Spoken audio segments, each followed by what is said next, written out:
Hello everyone to my channel.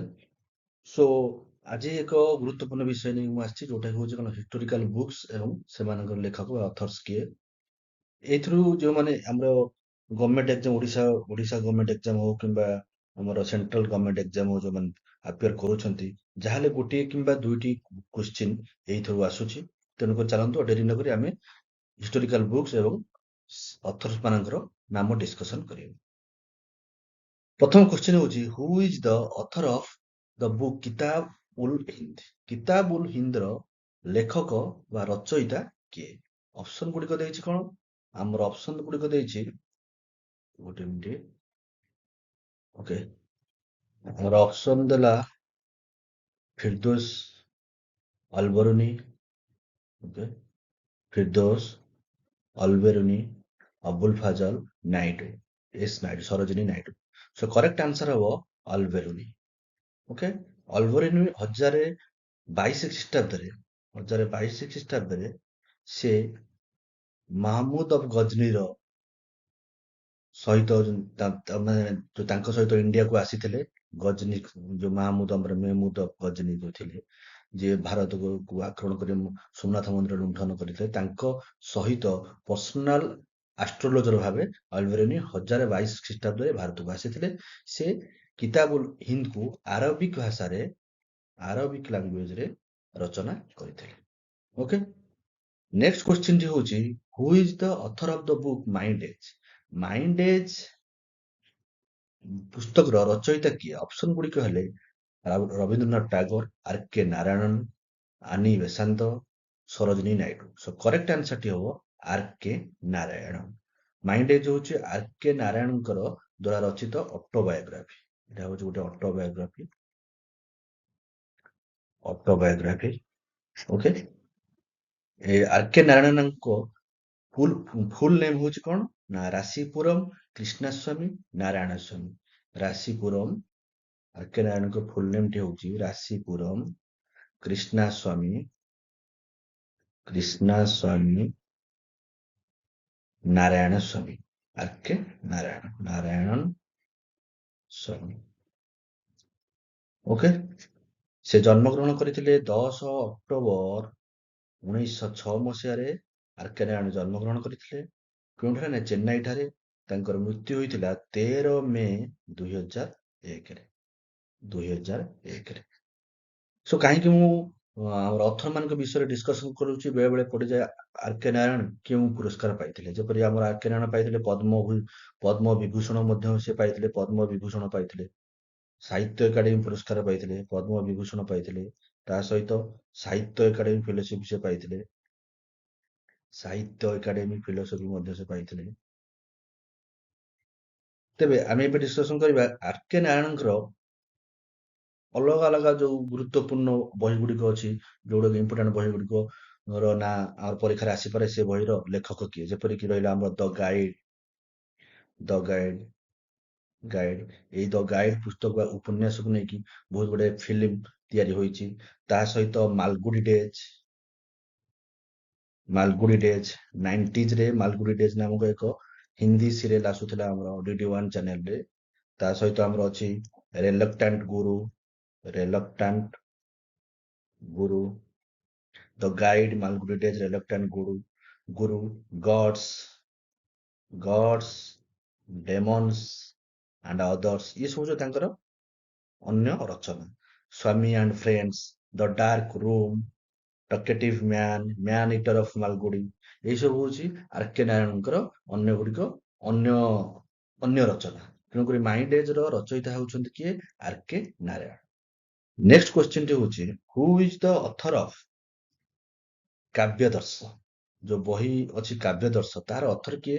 Option ଦେଇଛି ରବୀନ୍ଦ୍ରନାଥ ଟାଗୋର, ଦାଣ୍ଡି ବା Dandin, Bharat Muni, S Naidu. So correct answer ଟି ହବ ଦାଣ୍ଡି।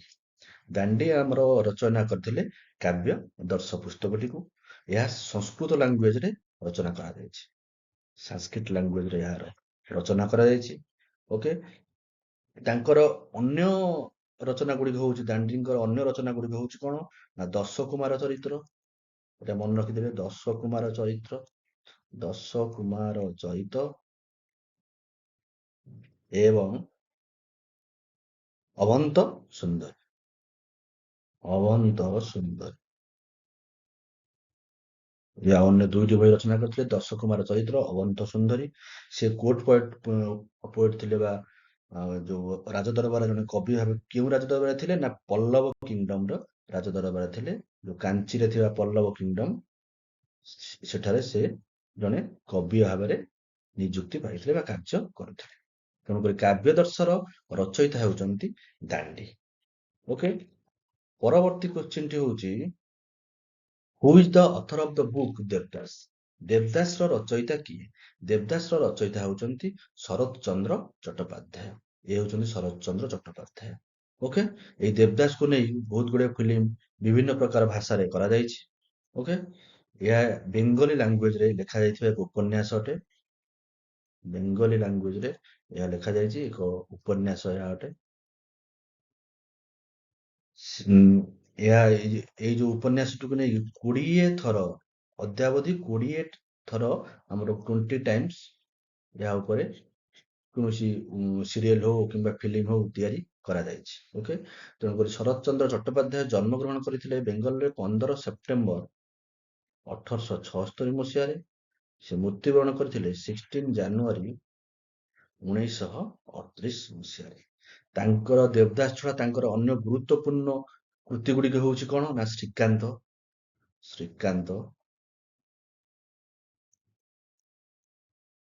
ଶ୍ରୀକାନ୍ତ, ଚରିତ୍ରହୀନ, ଚରିତ୍ରହୀନ, ଯେହେତୁ ବେଙ୍ଗଲୀ ଲେଖା ହେଇଛି ତେଣୁ ଚରିତ୍ରହୀନ, ପରିଣୀତା, ଏହାକୁ ନେଇ ମଧ୍ୟ ବଲିଉଡରେ ଫିଲ୍ମ ତିଆରି କରାଯାଇଛି, ପରିଣୀତା, ପଥୋର ଦାବି, ପଥୋର ଦାବି।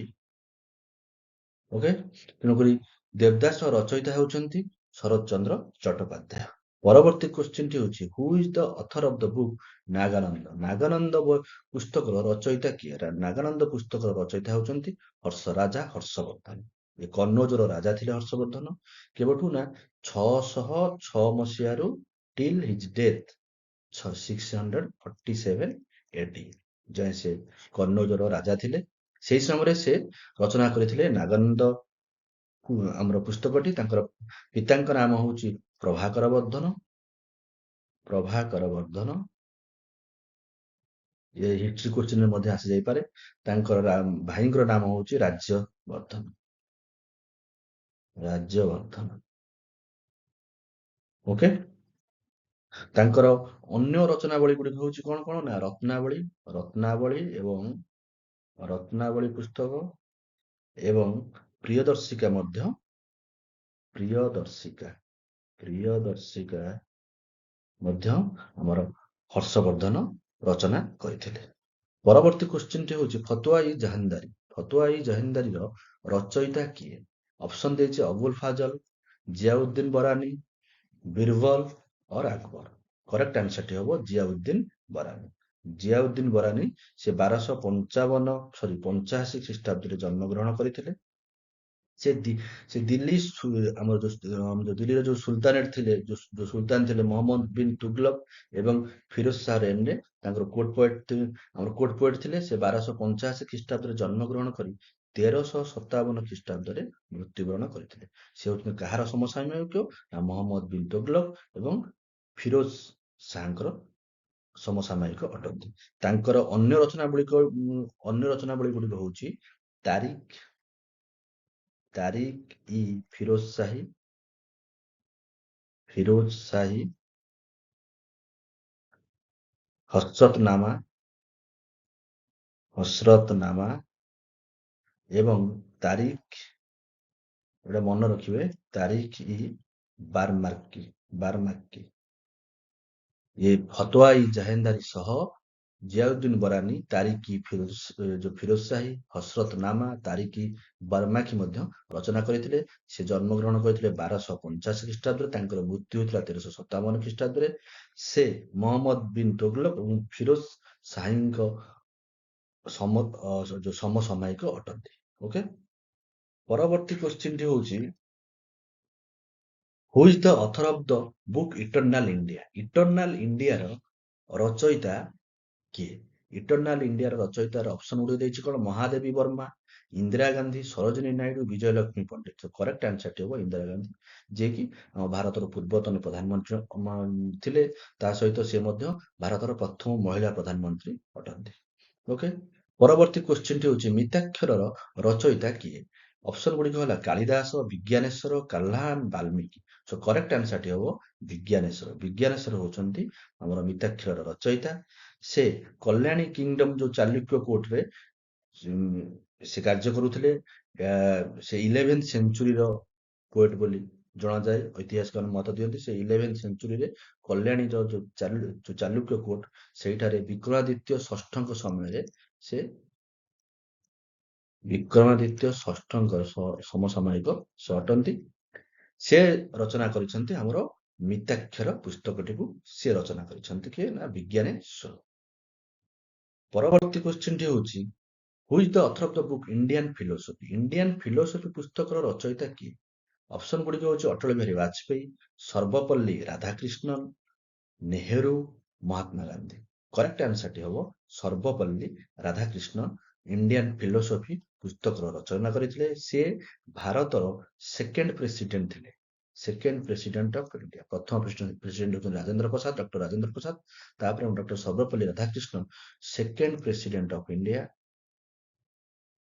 ତାଙ୍କର କାର୍ଯ୍ୟକାଳ 13 ମେ 1962 ରୁ 13 ମେ 1967 ପର୍ଯ୍ୟନ୍ତ ସେ ଭାରତର ଦ୍ୱିତୀୟ ରାଷ୍ଟ୍ରପତି ଭାବେ କାର୍ଯ୍ୟ କରିଥିଲେ। ସେ ମଧ୍ୟ ଭାରତ ସ୍ୱାଧୀନ ହେଲା ପରେ ଭାରତର ପ୍ରଥମ ଭାଇସ ପ୍ରେସିଡେଣ୍ଟ ବା ଉପରାଷ୍ଟ୍ରପତି ଭାବେ ଥିଲେ। କେବେଠୁ କେବେ? ନା 13 ମେ 1952 ରୁ 13 ମେ 1952 ରୁ 12 ମେ 1962 ମସିହା ପର୍ଯ୍ୟନ୍ତ ସେ ଭାରତର ପ୍ରଥମ ଉପରାଷ୍ଟ୍ରପତି ଭାବେ କାର୍ଯ୍ୟ କରିଥିଲେ। ତାପରେ ସେ ଦ୍ୱିତୀୟ ପ୍ରେସିଡେଣ୍ଟ ଭାବେ ମଧ୍ୟ ଭାରତରେ ନିଯୁକ୍ତି ପାଇଥିଲେ। ତାଙ୍କ ପରେ ଜାକିର ହୁସେନ ସେ ହେଇଥିଲେ ଆମର ଭାରତର ରାଷ୍ଟ୍ରପତି, ତୃତୀୟ ରାଷ୍ଟ୍ରପତି। ସେ ଜନ୍ମଗ୍ରହଣ କରିଥିଲେ ଆମର ସର୍ବପଲ୍ଲୀ ରାଧାକ୍ରିଷ୍ଣନ ମହୋଦୟ ଜନ୍ମଗ୍ରହଣ କରିଥିଲେ 5 ସେପ୍ଟେମ୍ବର 1888 ମସିହାରେ। ତାଙ୍କର ମୃତ୍ୟୁ ହୋଇଥିଲା 17 ଏପ୍ରିଲ 1975 ମସିହାରେ। ତେଣୁକରି 5 ସେପ୍ଟେମ୍ବରକୁ ଆମର ଗୁରୁ ଦିବସ ଭାବେ ପାଳନ କରାଯାଏ। ତାଙ୍କର ଜନ୍ମ ଦିବସକୁ ଗୁରୁ ଦିବସ ଭାବେ ପାଳନ କରାଯାଏ। ସେ ଭାରତ ରତ୍ନ ଉପାଧି ପାଇଥିଲେ। ଭାରତ ରତ୍ନ ଉପାଧି ପାଇଥିଲେ କେବେ? ଏଇଟା ବି କ୍ୱେଶ୍ଚିନ୍ ଆସିଯାଇପାରେ। 1954 ମସିହାରେ ତାଙ୍କୁ ଭାରତ ରତ୍ନରେ ସମ୍ବର୍ଦ୍ଧିତ କରାଯାଇଥିଲା। କାହାକୁ? ନା ଆମର ସର୍ବପଲ୍ଲୀ ରାଧାକ୍ରିଷ୍ଣନ, ଯିଏକି ଇଣ୍ଡିଆନ୍ ଫିଲୋସଫିର ରଚୟିତା ଅଟନ୍ତି। ପରବର୍ତ୍ତୀ କ୍ୱେଶ୍ଚିନ୍ଟି ହେଉଛି who is the author of the book nature cure? Nature cure ବହିର ରଚୟିତା କିଏ? ଅପସନ ଗୁଡ଼ିକ ଇନ୍ଦିରା ଗାନ୍ଧୀ, ମୋରାରଜୀ ଦେଶାଇ, ମହାତ୍ମା ଗାନ୍ଧୀ, ଚରଣ ସିଂ। ତେଣୁକରି କରେକ୍ଟ ଆନ୍ସରଟି ହେଉଛି ଆମର ମୋରାରଜୀ ଦେଶାଇ ହେଉଛନ୍ତି ନେଚର କ୍ୟୁର ପୁସ୍ତକର ରଚୟିତା। ମୋରାରଜୀ ଦେଶାଇ ବିଷୟରେ ଜାଣିବା। ସେ ଥିଲେ ଆମର 4th prime minister of India. 4th prime minister of India. ତାଙ୍କର କାର୍ଯ୍ୟକାଳ ଥିଲା 24 ମାର୍ଚ୍ଚ 1977 ମସିହାରୁ 28 ଜୁଲାଇ 1979 ମସିହା। ଆମର ଏମର୍ଜେନ୍ସି ସିଷ୍ଟମ ଯୋଉ ଆମର ଭାରତରେ ଏମର୍ଜେନ୍ସି ଜାରି କରାଯାଇଥିଲା ଇନ୍ଦିରା ଗାନ୍ଧୀଙ୍କ ନେତୃତ୍ୱରେ। ତାପରେ ସେ ହେଇଥିଲେ ଆମର କ'ଣ? ମୋରାରଜୀ ଦେଶାଇ ହେଇଥିଲେ ଆମର prime minister, 4th prime minister of India. 24 March 1977 ରୁ 28 ମାର୍ଚ୍ଚ 1979 ଯାଏ ସେ ତାଙ୍କର ପ୍ରଧାନମନ୍ତ୍ରୀତ୍ୱ କାର୍ଯ୍ୟକାଳ କାମ କରିଥିଲେ। ତାଙ୍କର ଜନ୍ମ ହୋଇଥିଲା 19 ଫେବୃଆରୀ 1896 ମସିହାରୁ ସେ ଜନ୍ମଗ୍ରହଣ କରିଥିଲେ। 10 ଏପ୍ରିଲ 1995 ମସିହାରେ ତାଙ୍କର ମୃତ୍ୟୁବରଣ ସେ କରିଥିଲେ। Okay. So born and death date 10 April 1995 ମସିହା। ନେଚର କ୍ୟୁର ପୁସ୍ତକର ରଚୟିତା ହେଉଛନ୍ତି ମୋରାରଜୀ ଦେଶାଇ, ଭାରତର ପୂର୍ବତନ ପ୍ରଧାନମନ୍ତ୍ରୀ। ପରବର୍ତ୍ତୀ କ୍ୱେଶ୍ଚିନ୍ଟି ହେଉଛି who is the author of the book Hind Swaraj? Hind Swaraj ପୁସ୍ତକର ରଚୟିତା କିଏ? ହିନ୍ଦ ସ୍ୱରାଜ ପୁସ୍ତକର ରଚୟିତା ହେଉଛନ୍ତି ମହାତ୍ମା ଗାନ୍ଧୀ। ମହାତ୍ମା ଗାନ୍ଧୀ ଆଉ ମୋହନ ଦାସ କରମଚାନ୍ଦ ଗାନ୍ଧୀ ହେଉଛନ୍ତି ହିନ୍ଦ ପୁସ୍ତକର ରଚୟିତା। ସେ ଜନ୍ମଗ୍ରହଣ କରିଥିଲେ କେବେ? ନା 2 ଅକ୍ଟୋବର 1869 ମସିହାରେ ସେ ଜନ୍ମଗ୍ରହଣ କରିଥିଲେ। 30 ଜାନୁଆରୀ 1948 ମସିହାରେ 1948 ମସିହାରେ ସେ ମୃତ୍ୟୁବରଣ କଲେ। ଓକେ। ତେଣୁକରି ହିନ୍ଦ ସ୍ୱରାଜଟି ଆମର ଗୁଜୁରାଟୀ ଭାଷାରେ ଲେଖାଯାଇଛି। ଏହା ଏହା ପବ୍ଲିଶ ହୋଇଥିଲା ଗୁଜୁରାଟୀ ଭାଷାରେ ଲେଖା ହେଇଛି। ଏହା ପବ୍ଲିଶ ହୋଇଥିଲା 1909 ମସିହାରେ। ତାଙ୍କର ଆଉ ଏକ ଯୋଉ ପ୍ରସିଦ୍ଧ ପୁସ୍ତକ ଅଛି ଯୋଉଟା କି ଅଟୋବାୟୋଗ୍ରାଫି, ଏଇଟା ପ୍ରାୟ ସମୟ କୋଶ୍ଚିନ୍ ଆସିଥାଏ କଣ ନା ଦ ଷ୍ଟୋରି ଅଫ, ମନେ ରଖିବେ, the story of my experiment with truth. ଏଟା ବି ଗୁଜୁରାଟୀ ଭାଷାରେ ଲେଖା ଯାଇଥିଲା, ପରେ ଅନେକ ଗୁଡ଼ିଏ ଭାଷାରେ ଅନୁବାଦ ମଧ୍ୟ କରାଯାଇଛି। ତେଣୁକରି ଆମର ହିନ୍ଦ ସ୍ୱରାଜର ରଚୟିତା ହେଉଛନ୍ତି ମହାତ୍ମା ଗାନ୍ଧୀ। ଓକେ, ପରବର୍ତ୍ତୀ କ୍ୱେଶ୍ଚିନ୍ ଟି ହଉଛି India of my dreams. India of my dreams ର ରଚୟିତା କିଏ ହେବେ ନା ଇଣ୍ଡିଆ ଅଫ୍ ମାଇ ଡ୍ରିମ୍ସ ର ରଚୟିତା ମଧ୍ୟ ହଉଛନ୍ତି ମହାତ୍ମା ଗାନ୍ଧୀ। ଓକେ, ପରବର୍ତ୍ତୀ କ୍ୱେଶ୍ଚିନ୍ ଟି ହେଲା ହୁ is the author of the book ବୃହତ୍ ସମ୍ହିତା। ବୃହତ୍ ସମ୍ହିତାର ରଚୟିତା କିଏ ନା ଅପସନ ଦେଇଛି ଆର୍ୟଭଟ୍ଟ, ବରାହମିହିର, ରାଧାକ୍ରିଷ୍ଣନ, ବାଣଭଟ୍ଟ। କରେକ୍ଟ ଆନ୍ସର ଏବେ ଆମର ବରାହମିହିର। ବରାହମିହିର ବୃହତ୍ ସମ୍ହିତାର ରଚନା କରିଥିଲେ। ସେ ଜଣେ ଆଷ୍ଟ୍ରୋଲୋଜର ଥିଲେ, ତା ସହିତ ଆଷ୍ଟ୍ରୋନମର ଥିଲେ। ସେ ଉଜ୍ଜୟିନୀରେ ବାସ କରୁଥିଲେ।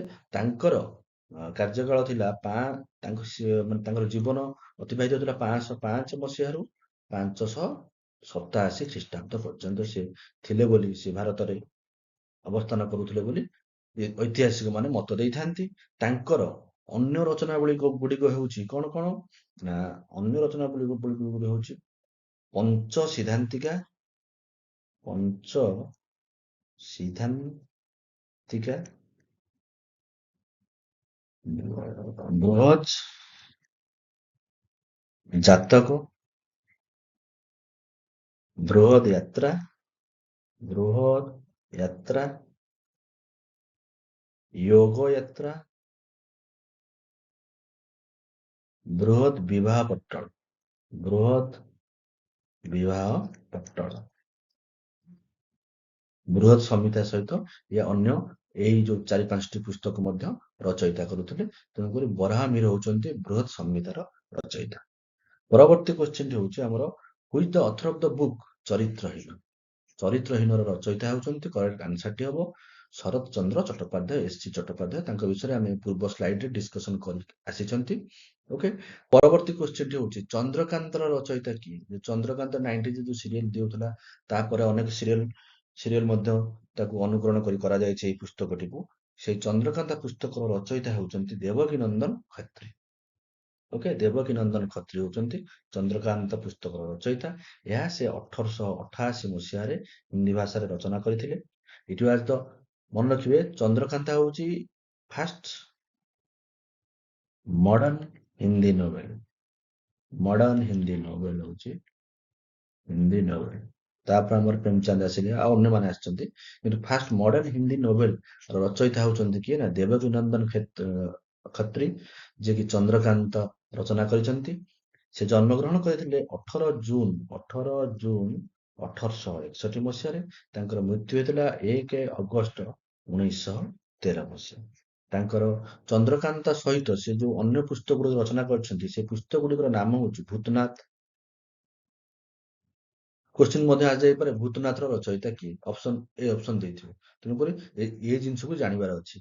ଚନ୍ଦ୍ରକାନ୍ତ ସହିତ ଦେବକୀ ନନ୍ଦନ ଖତ୍ରୀ ଅନ୍ୟ କେଉଁ କେଉଁ ପୁସ୍ତକର ରଚନା କରିଛନ୍ତି। ଭୂତନାଥ ଗୋଟେ ହେଲା, ଖଜ୍ଜର କି କୋଠରୀ, ଖଜ୍ଜର କି କୋଠରୀ, ନରେନ୍ଦ୍ର ମୋହିନୀ।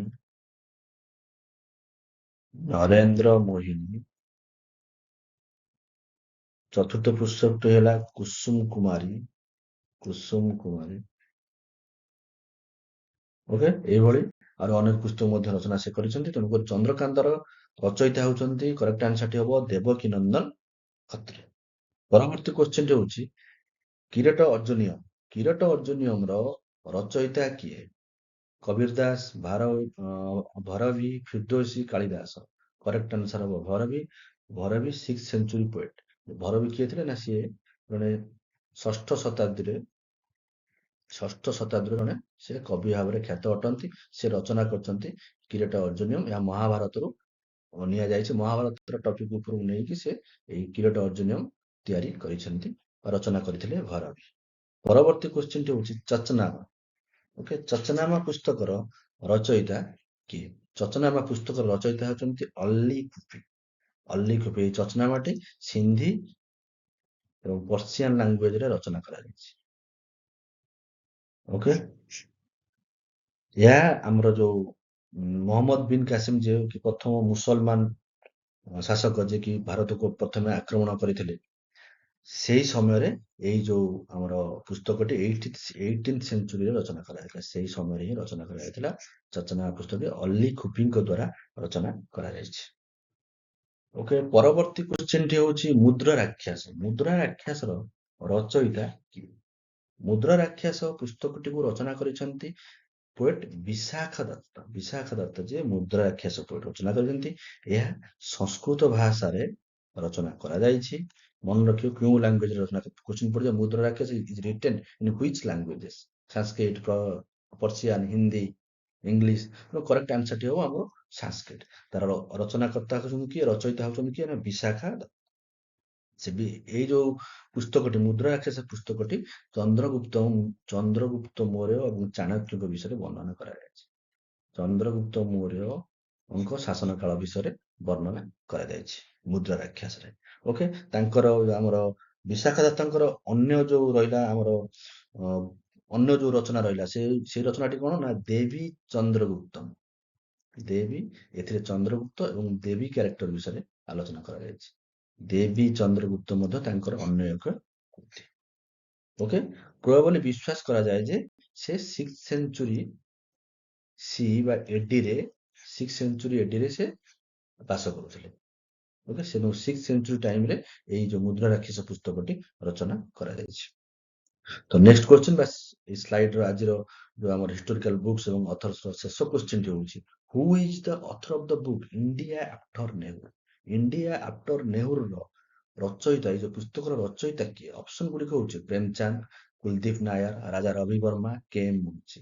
ସୋ କରେକ୍ଟ ଆନ୍ସରଟି ହବ ଆମର କୁଲଦୀପ ନାୟାର। ସାମ୍ବାଦିକ, ପୂର୍ବତନ ସାମ୍ବାଦିକ ଜଣେ ଥିଲେ, ଏ ଜଣେ ରାଜଦୂତ ଥିଲେ ବା ରାଷ୍ଟ୍ରଦୂତ ଥିଲେ କୁଲଦୀପ ନାୟାର। ସେ ଇଣ୍ଡିଆ ଆଫ୍ଟର ନେହେରୁ ପୁସ୍ତକଟି ରଚନା କରିଛନ୍ତି। ସେ ଜନ୍ମଗ୍ରହଣ କରିଥିଲେ 14 ଅଗଷ୍ଟ 1923 ମସିହାରେ ଏବଂ ତାଙ୍କର ମୃତ୍ୟୁ ହୋଇଥିଲା 23 ଅଗଷ୍ଟ 2018 ମସିହାରେ ତାଙ୍କର ମୃତ୍ୟୁବରଣ ହୋଇଥିଲା। ସେ ଜଣେ ହ୍ୟୁମାନ ରାଇଟ୍ ଆକ୍ଟିଭିଷ୍ଟ ଥିଲେ, ସାମ୍ବାଦିକ ଥିଲେ ଏବଂ former high commissioner of India to UK, united କିଙ୍ଗଡମରେ ସେ ଇଣ୍ଡିଆର ରାଷ୍ଟ୍ରଦୂତ ଭାବେ ମଧ୍ୟ କାର୍ଯ୍ୟ କରିଥିଲେ। 2019 ମସିହା, ଏଇଟା ମନେ ରଖିବେ, 2019 ମସିହାରେ ତାଙ୍କୁ ପଦ୍ମଭୂଷଣ ଦିଆଯାଇଥିଲା। ପଦ୍ମଭୂଷଣ ମାନେ ମରଣୋତ୍ତର ପଦ୍ମଭୂଷଣ ପୁରସ୍କାରରେ ସେ ସମ୍ମାନିତ ହୋଇଥିଲେ। ମରଣୋତ୍ତର ପଦ୍ମଭୂଷଣ ତାଙ୍କୁ ମିଳିଥିଲା 2019 ମସିହାରେ। କୁଲଦୀପ ନାୟାର ଜଣେ ଆମ ଭାରତର ଜଣେ ପ୍ରସିଦ୍ଧ ସାମ୍ବାଦିକ ଥିଲେ, ହ୍ୟୁମାନ ରାଇଟ୍ ଆକ୍ଟିଭିଷ୍ଟ ଥିଲେ। ଇଏ ବହୁତ ପୁସ୍ତକର ମଧ୍ୟ ରଚୟିତା କରିଛନ୍ତି। ତାଙ୍କର ବିଭିନ୍ନ ସମ୍ବାଦପତ୍ରରେ ତାଙ୍କର କଲମ ସବୁ ଆସେ। Okay, so India after Nehru ପୁସ୍ତକର ରଚୟିତା ହେଉଛନ୍ତି ସାମ୍ବାଦିକ କୁଲଦୀପ ନାୟାର।